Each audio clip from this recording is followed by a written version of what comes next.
Hello and welcome to Crimewatch on a very special anniversary. 25 years ago, on the 7th of June 1984, Crimewatch first went on air asking for your help to solve major crimes. Since then, you have helped put 57 murderers behind bars, taken 53 rapists and sexual offenders off the street, and put a stop to 18 paedophiles. From the very beginning, we've been joined by detectives in the studio to take your calls on some of the biggest cases of the day, from the Brighton bombing to the murders of Jamie Bulger, Lynn and Megan Russell, and more recently, Rhys Jones. Later tonight, we hear from some victims, their families and detectives about how your calls make such a difference. Have you got the money? Who's this, please? Never mind. Have you got the money? Quite a few people did know him and came forward, and he was caught the next day. Also tonight, Rav is up north on a mission. Yep, I'm here with the Greater Manchester Police, tackling everything from arson to antisocial behaviour for the Crimewatch Roadshow, which is on every morning this month. But there's still nowhere to hide from my most wanted, and in the past we've had wives, partners, neighbours and even prison inmates phoning in to tell us where to find them. So call us and put this lot away tonight. And a case that is truly shocking, how a brave 70-year-old took on armed robbers but ended up fearing for his life with a gun to his head. Get down! Get down! What are you? Get down on the floor! Get on the floor! Get on the floor! The next thing that went through my mind was, God, you're going to get one over kick in here. But first tonight, Claudia Lawrence. It is now nearly 3 months since Claudia, you'll remember of course the 35-year-old chef from York, vanished without a trace. And despite detectives working around the clock, her disappearance is still a complete mystery. The police fear the worst, that Claudia may indeed have been murdered. But we simply don't know. And you can imagine it's agonising for her family. Tonight, Claudia's mum, dad and sister talk about living in this sort of limbo, desperate for any answers. Our film starts with, well, frankly, extraordinary images of Claudia's home. It's just as it was, preserved as a crime scene and a moment in time.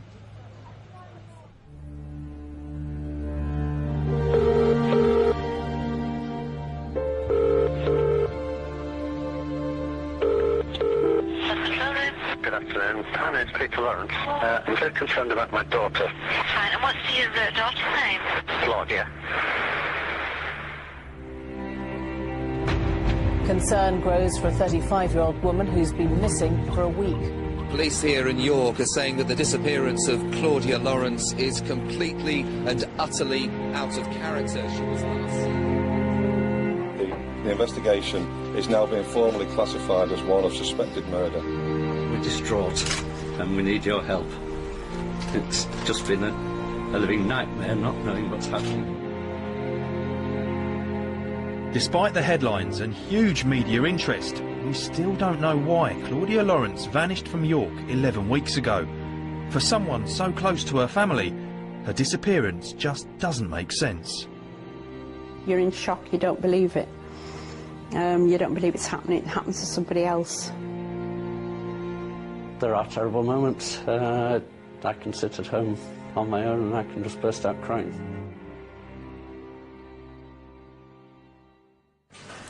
Detectives have pieced together Claudia's last known movements. Right, I'm off. See you tomorrow. In the hope they will give some clue as to what happened to her. Let's start with Wednesday, March the 18th, the last day Claudia was seen. She just finished her regular early shift at York University. CCTV has her leaving the building at 2:30. In the weeks before Claudia disappeared, she started to walk to and from work. The route to her house was about 2 miles, and that Wednesday was no different. She set off home on foot.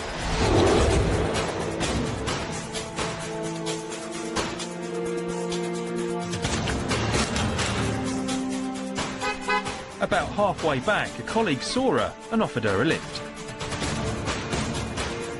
Hey, Joe. Hi. Good. Right. Oh, God, that's there. How are you?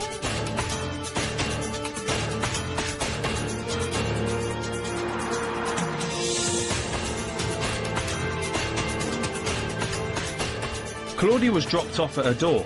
By now, it was about 10 to 3. There's a question about what she did next. At about 3:05, a friend passed her, walking back towards her house. She wasn't on the local shop's CCTV. So where was she? It could be crucial.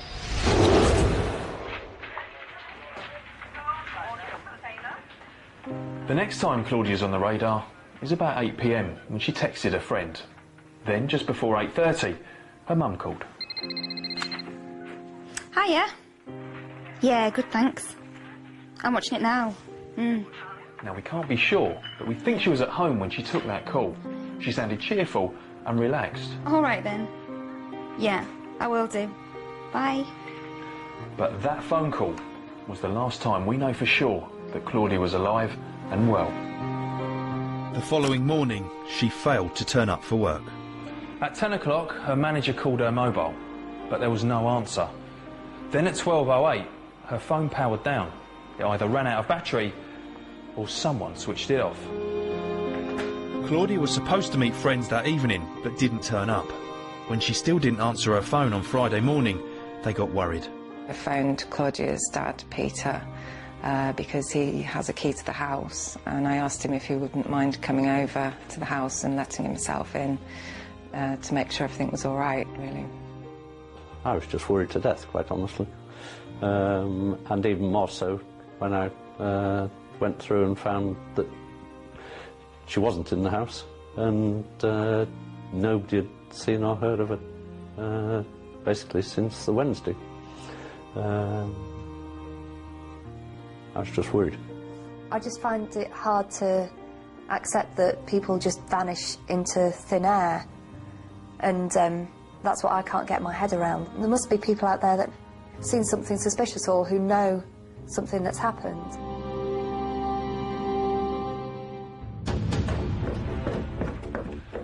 So why didn't Claudia turn up to work that Thursday morning? There's no sign of a struggle here in her house. Her passport and clothes are still here. In fact, the only things missing are a blue rucksack, a mobile phone, and probably a set of chef's whites. The three things she'd normally take to work with her, which suggests she set off for the university as normal, but never arrived.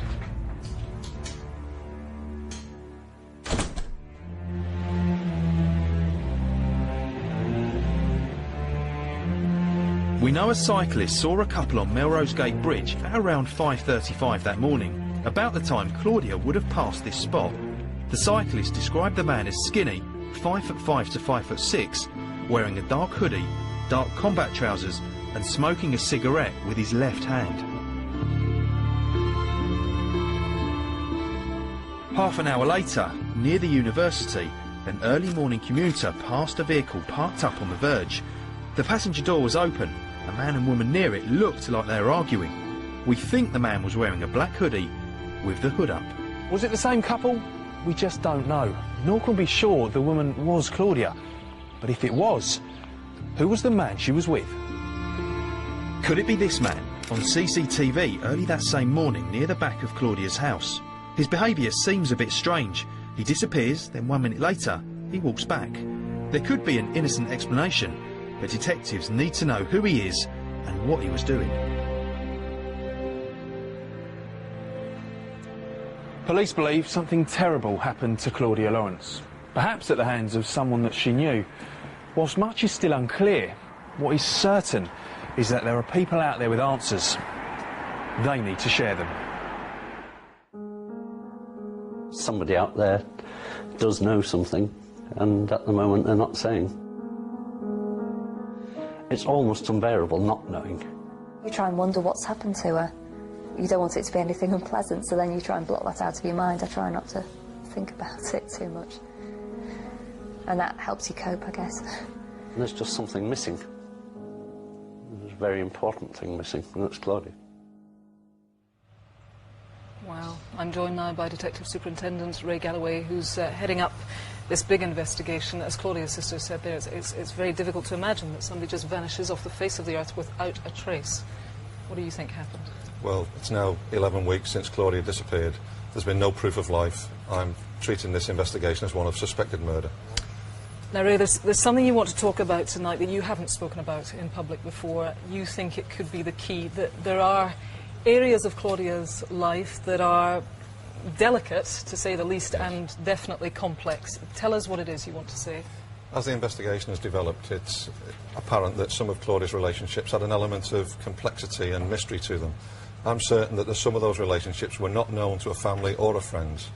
I need to know the details of those relationships. In fact, I do know details of some of them, and I would urge anybody that was involved in a relationship with Claudia or knew of one that a friend, a colleague, a neighbour was involved in, please, if they're going to be discreet and if they want to actually enable us to deal with it in a controlled way, in a confidential way, they need to pick up that phone and give the call tonight. You see, some people might think they're protecting Claudia and they're protecting Claudia's reputation, but it's far, far more important than that, if indeed we are talking here about murder. I mean, you do want to hear from people who even have suspicions about other people. That would be useful to you at this stage. Absolutely. I'm not here to judge Claudia's relationships, I'm here to investigate them.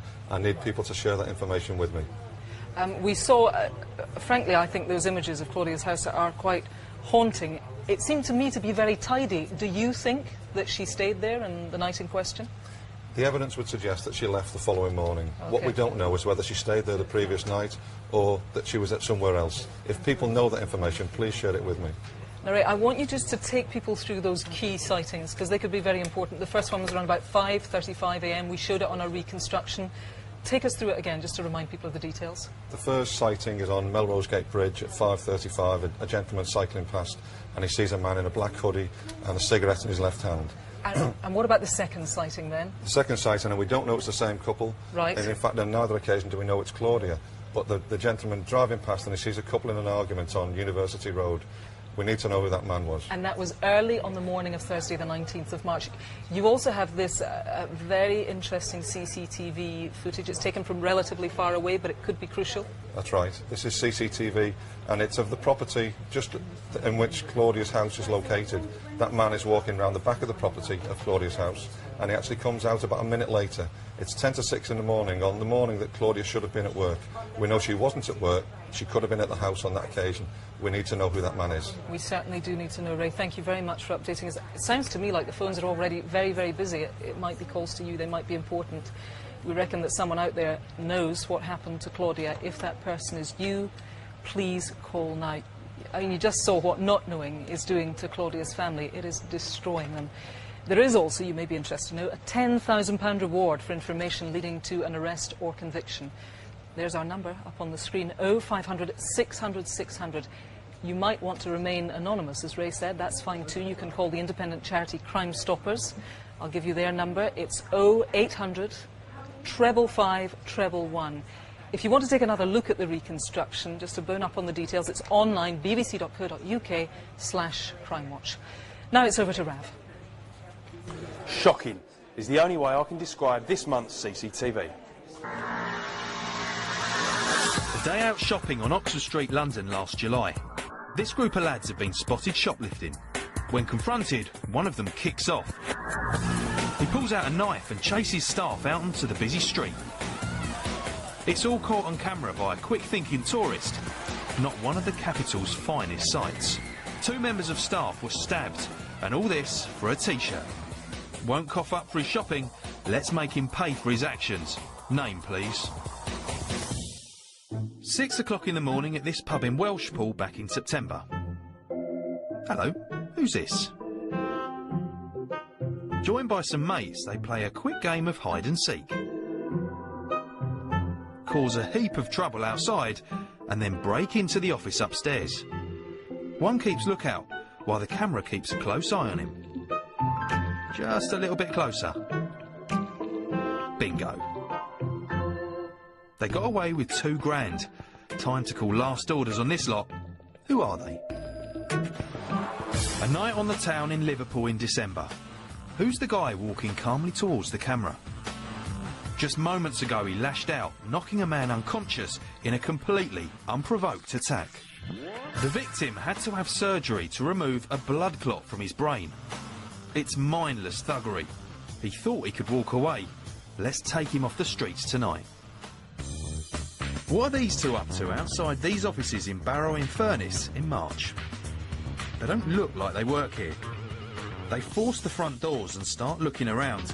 They find the camera all right. Give us a wave. Spoil sport.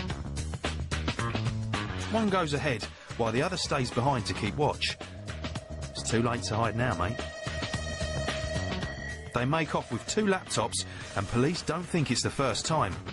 They're being linked to at least 3 other burglaries in the area. The most recent was at a school. Stealing from kids. Pathetic. Teach this pair a lesson. Who are they? Think you know anyone? Call us 0500 600 600, or you can text us on 63399. Just type crime space and then your message, and it's important to leave that space or your message won't get through. And if you need a second look, it's also online, bbc.co.uk/Crimewatch. Coming up, killed in Liverpool city centre after his team beat Sunderland 7-1. New evidence that could finally nail Anthony Clark's murderers.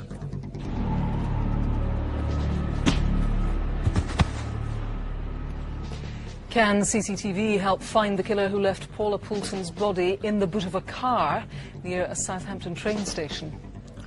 And from dodgy moustaches to don't have nightmares, we celebrate 25 years of Crimewatch. You don't have to call yourself a guardian angel to help cut crime. This is a £50 note. In fact, it's not worth the paper it's printed on. So all of that is still to come. Now, this is 70-year-old Vaughan Price with his wife there, Leslie. 9 years ago, the couple retired to the beautiful and secluded Herefordshire countryside to enjoy a quiet life. But in April, that life was destroyed when armed robbers arrived at their farm.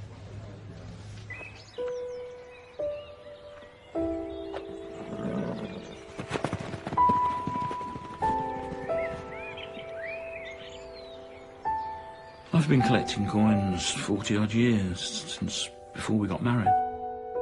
And since retiring and moving here, we've been able to collect quite a substantial collection of old coins. It's a really lovely place to live. Very peaceful, very tranquil. Not many folk about, and we're in the middle of fields. We're surrounded by farms and countryside.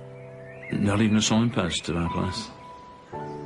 Someone knew I had these coins, and that I kept them here and where to find them.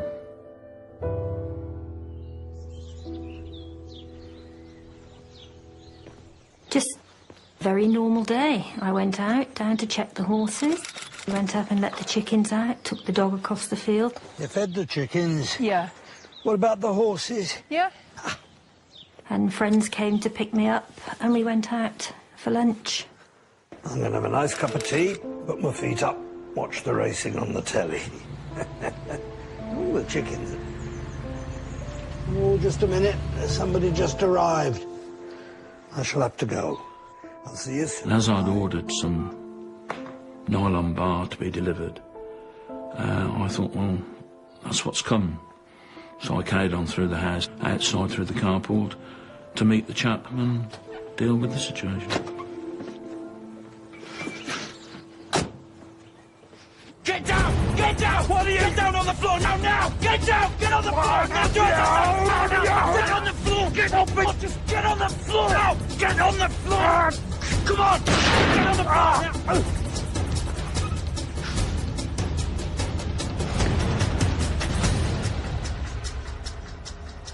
I closed my eyes and I actually put my tongue into the end of the gun. And I thought, well, if he squeezes it, I've had it.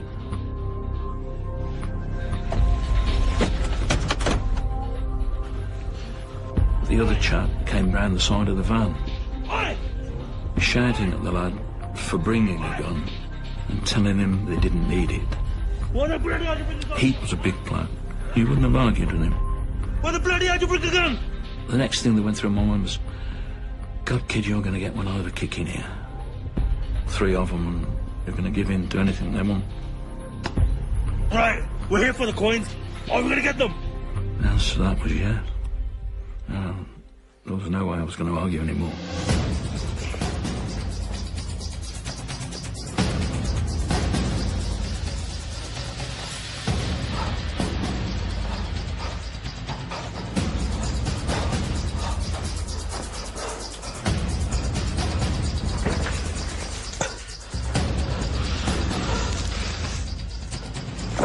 Got what we came for. Let's get out of here.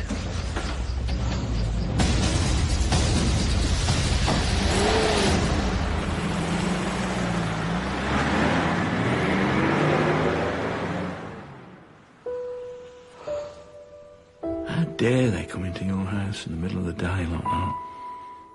You know, had Leslie been here, how could I have protected her? I couldn't.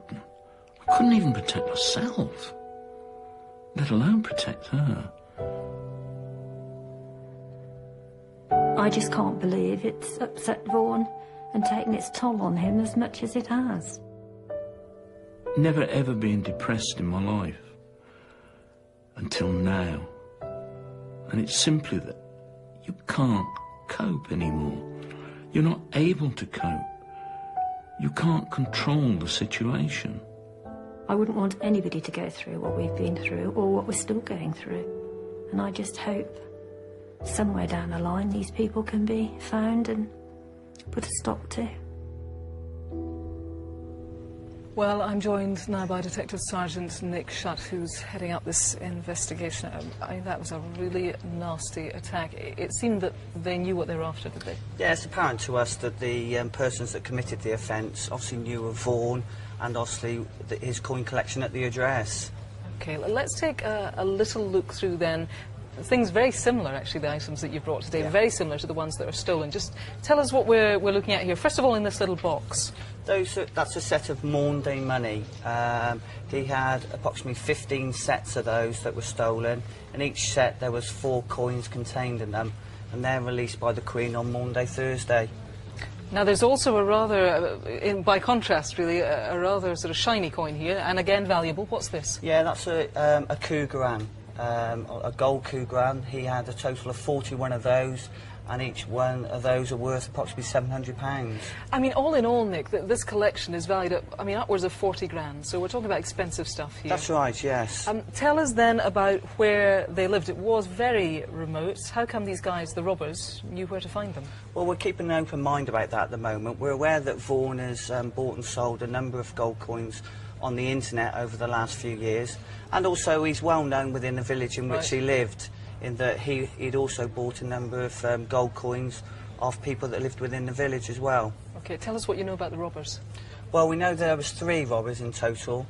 They all wore grey boiler suits, black woolen gloves, black balaclavas, and the leader, who seemed to be in charge of the group, he's described as an Asian male, in his 40s, about 6'2" tall, and weighing about 17, 18 stone. Oh, so he's a big bloke, distinctive. Yeah, that's right, yes. We've got a replica of the gun here. Now, they had a bit of a barney about the gun among themselves, these robbers. Tell us about that. Yeah, that's right. Again, the ringleader wasn't aware that there was a gun brought within the group. It was only when, during the struggle, that the gun went off that he confronted another member of the group, and they exchanged words because the gun was brought. What type of gun? That is a .357 Magnum. It's a Smith & Wesson snub-nose revolver. So you think that's the one that was That's used? right. Vaughan has had an opportunity to have a look at a vast amount of weapons, and he's identified that one as similar to the one that was used. Now, just one final question to you, Nick. What else did they take? They took stuff personally from Vaughan? That's right. Not only did they take his coin collection, they also removed a quantity of jewellery from what he was wearing that day. And as you can see, they've stole a Rolex watch which was on his wrist. OK, it's pretty distinct. It's got a dark blue dial. Yeah, that's right. It's got a dark blue dial, and also it's got a silver and gold wristband as well. OK, so anyone who's been offered one of those, indeed if they've even bought it, been tempted, they should contact you, because this could be a crucial bit of evidence. That's right. For them. Thanks for now, Nick. There is a £3,000 reward for information leading to arrest and conviction. If you can help, you saw what Vaughan went through. It was horrific. 0500 600 600 is the number to dial, or you could text us. The number for that on the screen, 63399. Now, here's Rav on the hunt for some of the most wanted men and women in Britain. Number 2, this lady is Lorette Winter Ellis, also known as Chantel Winter or Chantel Brown. She's wanted for supplying crack cocaine in Middlesbrough. Ellis is originally from Jamaica, but moved to London and could still be living in Hackney. She's believed to have at least 2 children and be married to a man who enlisted in the army in 2006. 3 is 27-year-old Edward Simpson, also known as Teddy Simpson Jr. He's wanted for the attempted murder of a man in Bradford who was shot in the chest in March. He has links across the north of England, including Bradford, Manchester and South Yorkshire, and could be carrying a firearm. So if you see him, don't approach him. Just call 999 immediately. And next up is Nathan Daniel Paul, and police want to speak to him about the supply of Class A drugs in Aberdeen. As well as Scotland, Paul has links to the West Midlands. He's 23 years old, 6 foot tall, and speaks with a black country accent. So, do you know where Mr Paul here or any of the others are hiding tonight? Call or text now, the number's on the screen, 0500 600 600, or you can text us on 63399, just type crime, space, and then your message. Don't forget to leave that space, or your message won't get through. And you can also check them out online, bbc.co.uk/crimewatch. And remember, all our most wanted stay on the website until they're caught. Thanks, Rav. It seems the phones are pretty busy here tonight already. I'm being told that we've had some very good calls on Claudia Lawrence. The phones have been busy on that one. I'll update you on the details later tonight after the news. But for now, the 24th of November 2007 was a great day for Everton fans, like Anthony Clark here outside the ground with his grandson. He is here. His team beat Sunderland 7-1 that day. But within hours of the victory celebrations, AJ, as he was known to his friends, lay dying on the streets of Liverpool city centre. In a few minutes I'm going to be joined by AJ's wife Janet and DCI Tim Keelan as we reveal brand new evidence that could finally put the thugs who murdered AJ behind bars. That is a blue sky over Goodison Park, perfect for the Blues of Everton to take on Sunderland.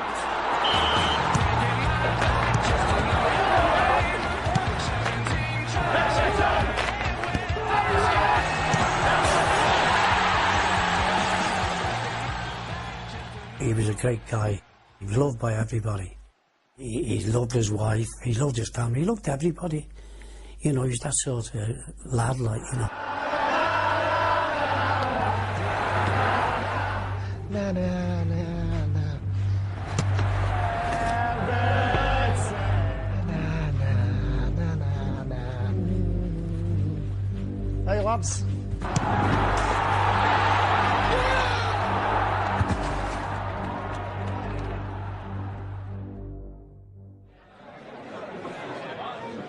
Because it was my birthday, we arranged a night out. The men went to the match and then we all met up in town. Everton had won that day, 7-1.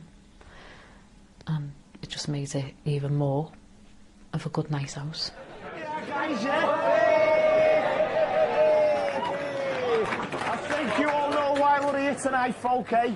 To celebrate the love of my life. The love that keeps me on a straight and true. Who does he think he is? Casa bloody Nova. What's she on about? I'm talking about Everton Football Club. No, seriously, folks, seriously, come here, you. Hey?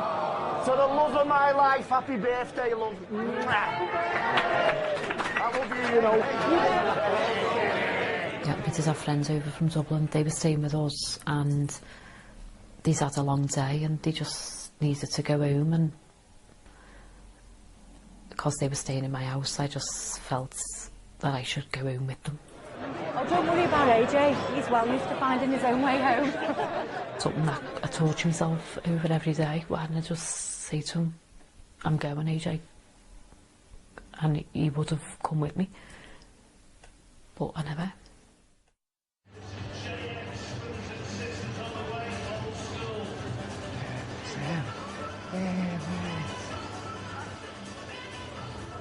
It was a big night for AJ, and a big night for the city of Liverpool too. 2,500 Sunderland fans were in town for the match. Right, lads. 7-1, eh, lads? You're on the Blues, lads.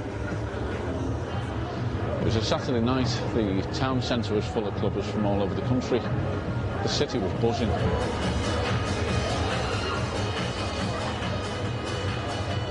Among the crowd of clubbers, revellers and football fans, there were two men dressed in dark clothes.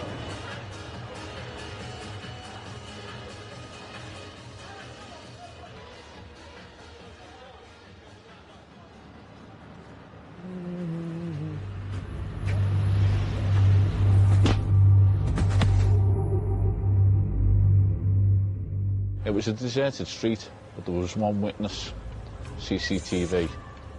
Liverpool city centre is watched by over 50 CCTV cameras.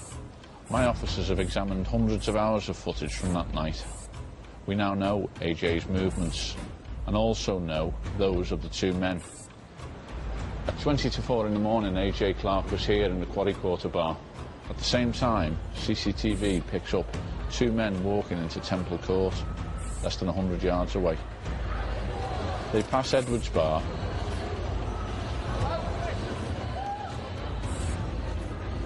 then reminisce. Just after 3:45, AJ leaves the Quarry Quarter bar. The person you are calling has their mobile turned off. Please try again. Two men are caught on camera again just a street away here on Stanley Street. One of them is on his mobile phone.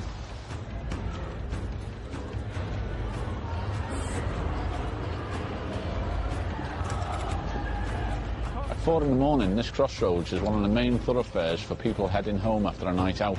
Cameras on Shared Street show the two men at this junction. They walk by the Gap store and then past McDonald's into Paradise Street. Cameras inside McDonald's show them walking by outside. Moments later, AJ heads that way too.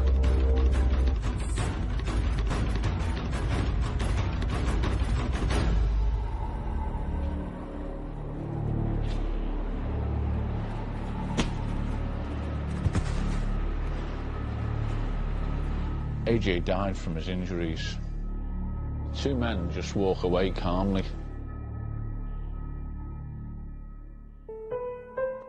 It's not fair. I've just got to live the rest of my life now on my own. And all because two people decided to hit someone for nothing.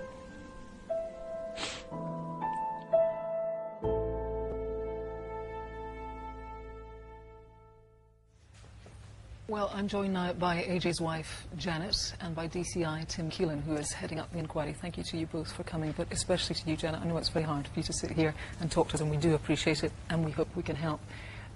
Tell me about AJ. What sort of man was he? AJ was a nice man. He was decent, hard work. And he was a football fanatic. He was mad for his team.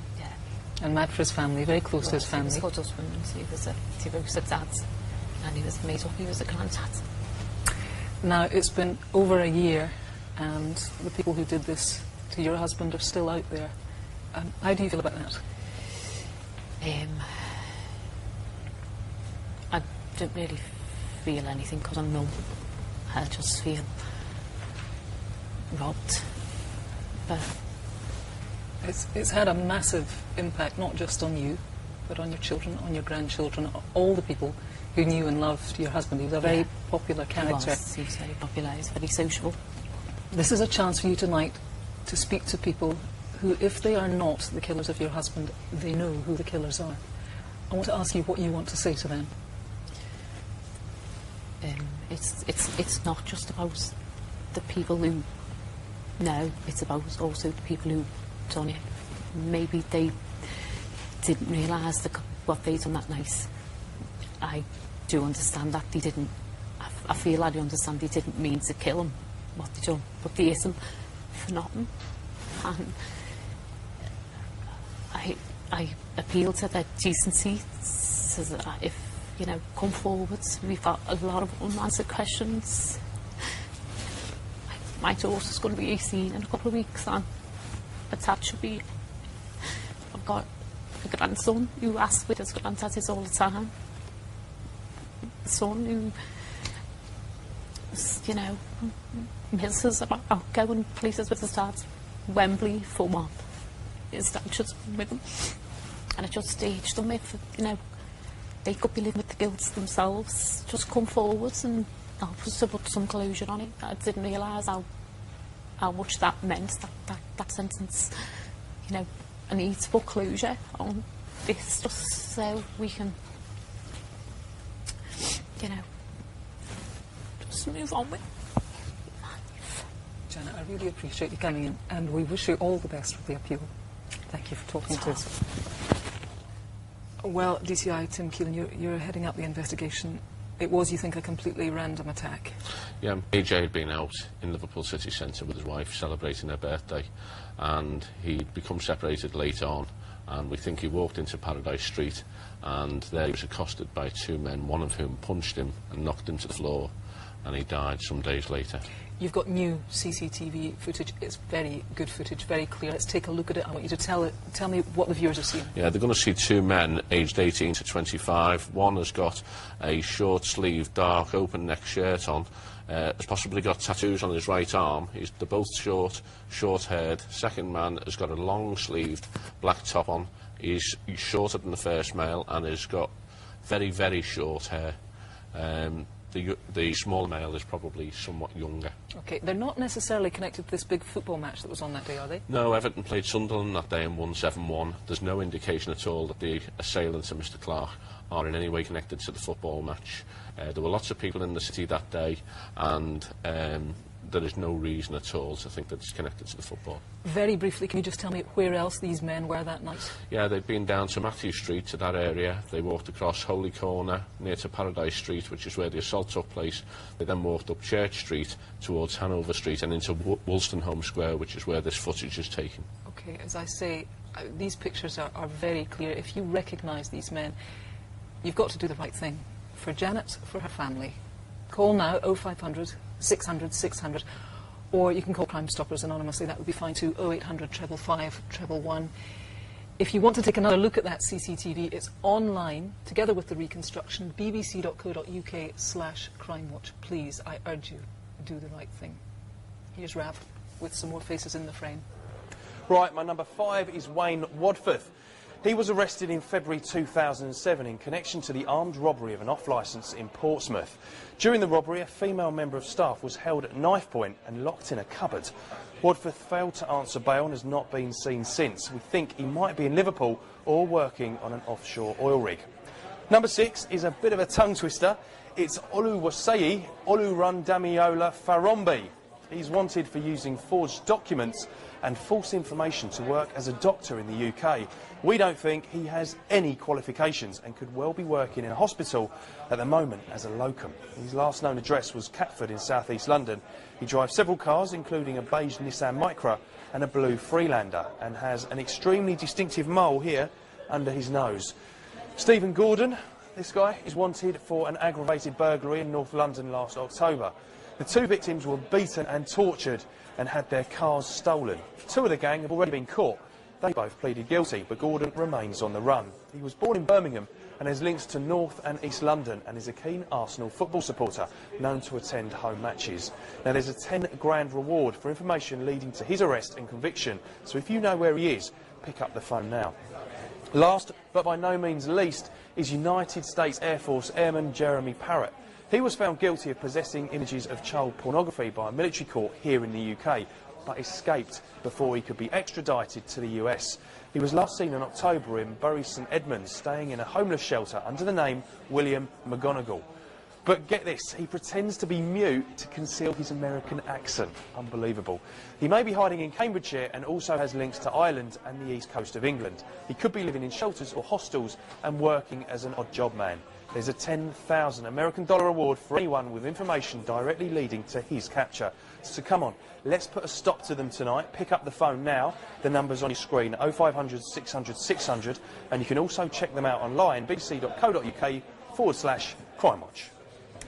Thanks, Rav. Bubbly, vivacious and full of life is how friends describe Southampton Football Club security guard Paula Poulton here. It was her dream to work at the club, and so when she failed to show up for work last October, everybody suspected that something was very wrong, and they raised the alarm. 11 days later, her body was found in the boot of her own car near Swanwick train station, less than a mile from where she lived. She'd been stabbed 7 times. 6 months on, and the hunt for Paula's killer continues. Tonight, police have images of people at Swanwick train station who they believe could hold the key to solving this horrific murder. With me now is Detective Inspector Dan O'Callaghan, who is heading up the investigation. Do you have any idea what actually happened here? We've gathered a significant amount of information since Paula's death, and subsequently, and we've learned a lot from members of the public. However, there's still some vital areas the public help us with. Now, we do know that Paula visited the Tesco superstore in Bursaldine in Southampton on the evening of Friday, the 17th of October. Okay. We know she was captured on CCTV there at 21:30, 9:30 in the evening, and she was subsequently captured on CCTV travelling in the direction of Swanwick train station. Now, it was there where we believe she parked her car in Duncan Road adjacent to the train station, and we believe that she then subsequently came to meet her killer. Okay, so you've got some great facts on CCTV that can pin her to certain places. That's the where. What's the who? What do you know about that? Well, those close to Paula believe that it's unlikely she would place herself in any danger. She was a streetwise character, and it may be that at least initially on that evening she felt comfortable with whoever she met. Okay, now Darren, tell me about, this is really the vital thing tonight that we want to talk to lots of people about, is potential witnesses. These are people who were in and around the train station, might not even realise that such a horrific thing was happening there that night. That's right, there are 38 images of people captured on CCTV from the area of the train station on that evening. Okay, we're taking a look at them now. And it was, what was the date again? It was the 17th? 17th of October, and those individuals may not think they've got anything significant to tell us. It may be that they were travelling through the area, having used the railway station, and don't believe they've got anything to tell us, and may not have heard anything about Paula's death. OK, we can't show all the images right now. There are 30-odd of them. People can log on to the website, of course. Remind us briefly of the car. The car was a black Peugeot 206. Its registration HK 54KHH. I beg your pardon, should have made that clear. Paula's car? Absolutely, yeah. OK. Images of those 32 people that police want to hear from are on our website, bbc.co.uk/crimewatch. If you are one of those people, or indeed if you recognise anyone, it's vital you call us 0500 600 600 down. Thank you to you for that. Now here's Matthew with news on a case that hit the headlines only this month. Yes, it's a double murder case from 20 years ago. Back in 1989, we reconstructed the murders of Gwenda and Peter Dixon, who were shot dead on a coastal path in Pembrokeshire.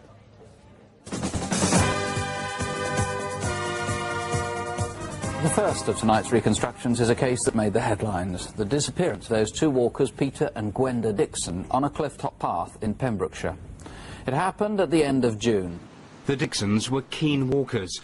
They'd been holidaying in Pembrokeshire for 16 years and knew the area well. At first, police suspected they may have fallen from a cliff while walking, and an extensive search took place. After 2 days, a police dog discovered their bodies off the coastal path. They'd been shot. Well, police continue to work on this case, and following a review in 2007, found possible links to another double murder in the area. Earlier this month, a 64-year-old man was arrested. He's now been charged with all 4 murders. We'll keep you posted on developments.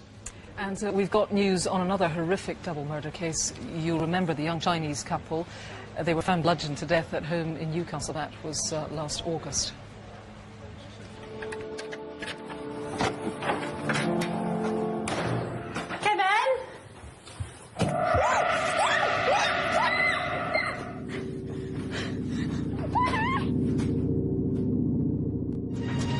In Newcastle, police have started a murder investigation after 2 Chinese students were found dead at a flat in the city's West End. The man and woman were found on Saturday, and post-mortem results show that both had suffered head injuries. Jun Xingyang and his girlfriend Shi Zhou were both found brutally murdered on the 9th of August last year. They had been separated, tortured and battered to death in their own home. Well, at the time, police were keen to trace a mystery lodger who was living with the couple. Following our appeal, key evidence was recovered which led police to this man here. He is Guan Hui Tsou, and 2 weeks ago he was found guilty of the couple's murder and sentenced to a minimum of 33 years. Now, this is 41-year-old Imatati Rogers, or Tati to her friends. Last December, we appealed for your help when she vanished from her home in Wrexham. Her disappearance was so completely out of character that police quickly declared the case a murder investigation. Well, police have now recovered her body and charged a 27-year-old man with her murder. The case goes to court later this year, and we'll be watching closely to see what happens. Now, I want you to take a look at a clip from as far back as 1967.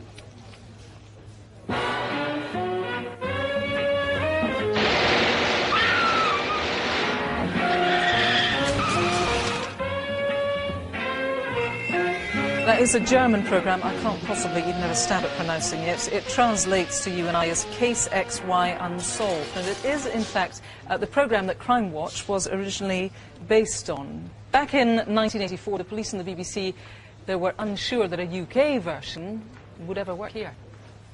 10, 9, 8, 7, 6, 5, 4, 3, 2, 1, 0. Hello and welcome to Crimewatch UK. Now, if you've ever worried or complained about crime, this is your chance to do something about it.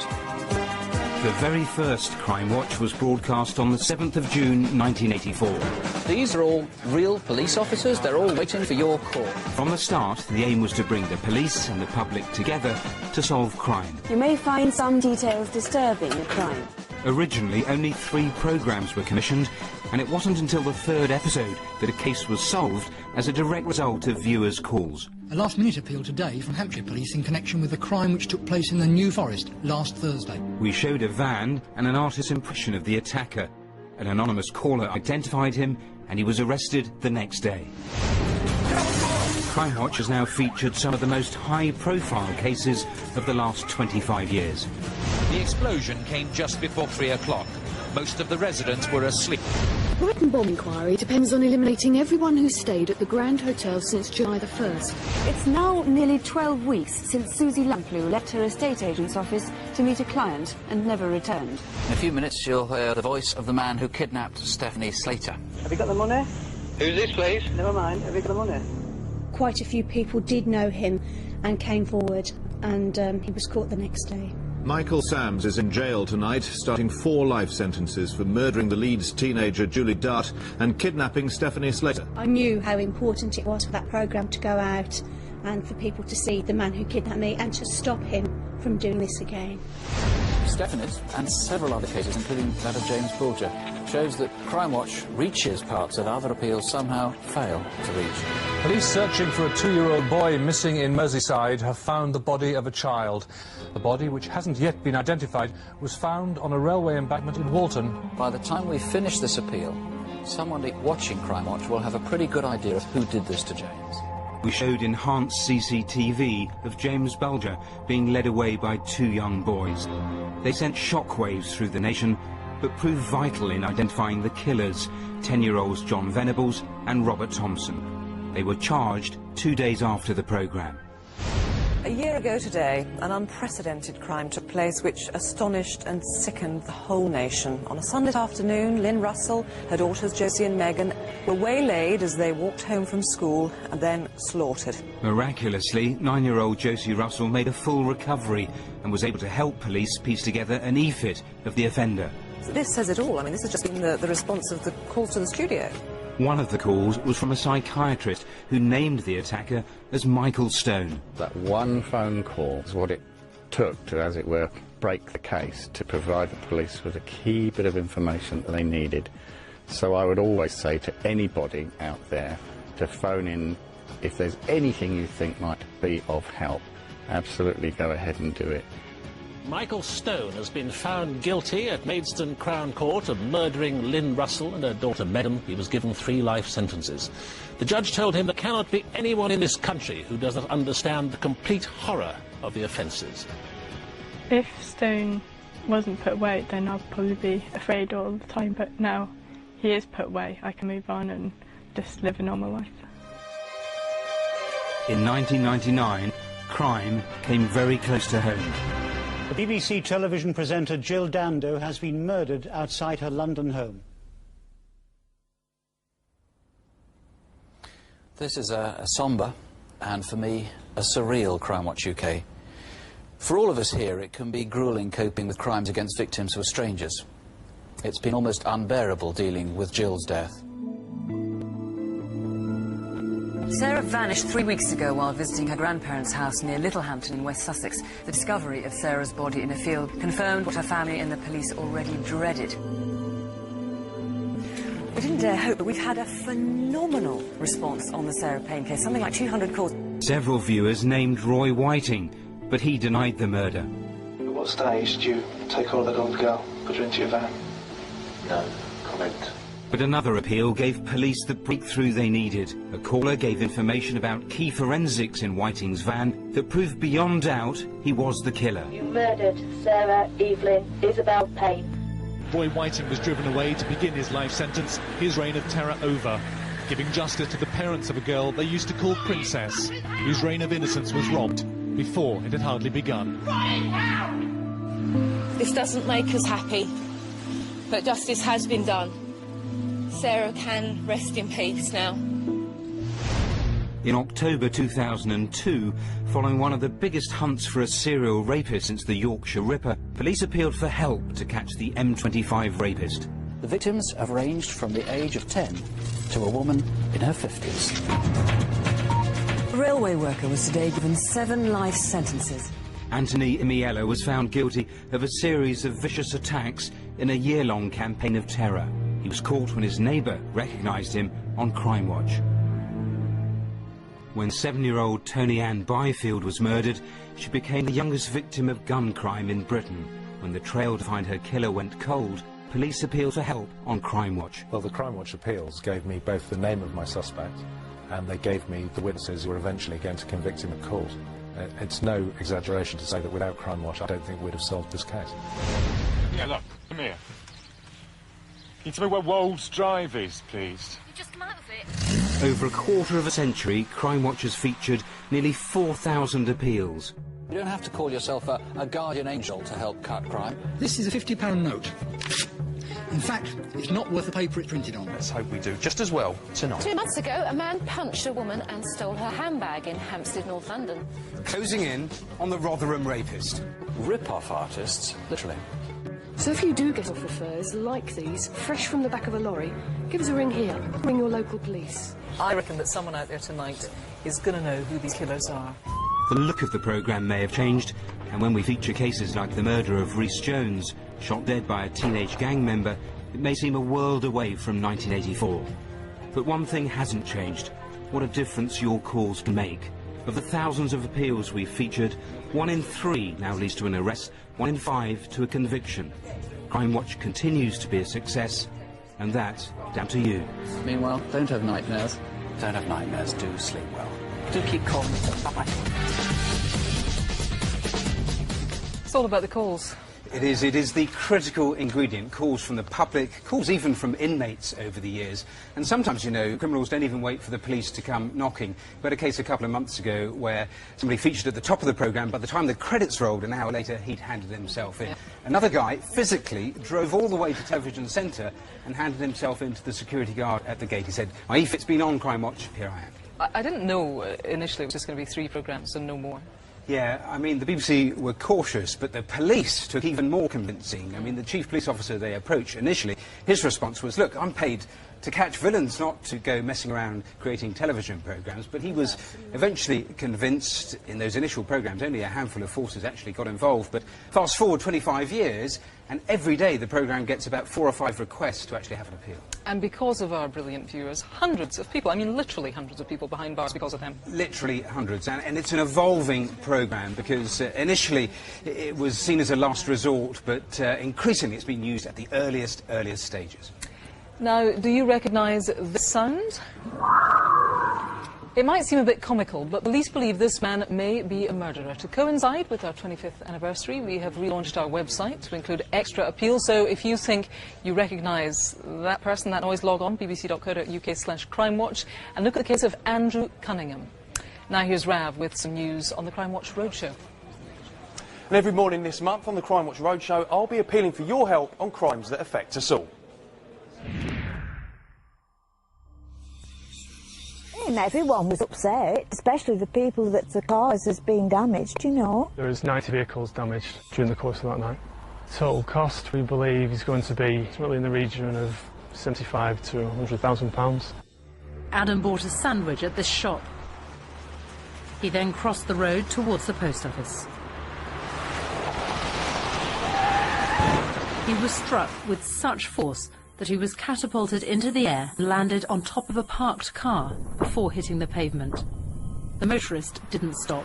They simply drove off. Adam died at the scene. He was 18 years old. Early days, Rav, but any results this week? Yeah, we showed you a salon earlier this morning that had been burgled 3 times in just 4 months. So before we came off air, 4 names have been put forward for the offender, and the police are following that up now. So join Rav weekdays 9:15 on BBC One. Now, Matthew, what's been coming in on the phones? Loads of brilliant calls, principally on the Claudia Lawrence appeal, with 40 calls, links directly with the primary appeal for previous relationships to call in. New names also being added to the frame. The police really pleased. A lot of calls also on Anthony Clark, that murder. More on the update on that. Kirsty. That's all for now. Details of all of tonight's cases are online, bbc.co.uk/crimewatch. You can log on now for a live update on what's happening here on the phone. Seems like it's been a pretty busy night. The lines are open until midnight tonight and from 7:30 in the morning. Don't forget to tune in tomorrow morning for the Crime Watch Roadshow, as Raf said, 9:15 a.m. That's on BBC One. Crime Watch itself is back on Monday, the 29th of June. But whatever you do, don't go away. We are here after the news with a full update on all of tonight's cases. If you can help, but you haven't called yet, please do it now. It could all be down to you. I'll see you at 10:35. Bye-bye.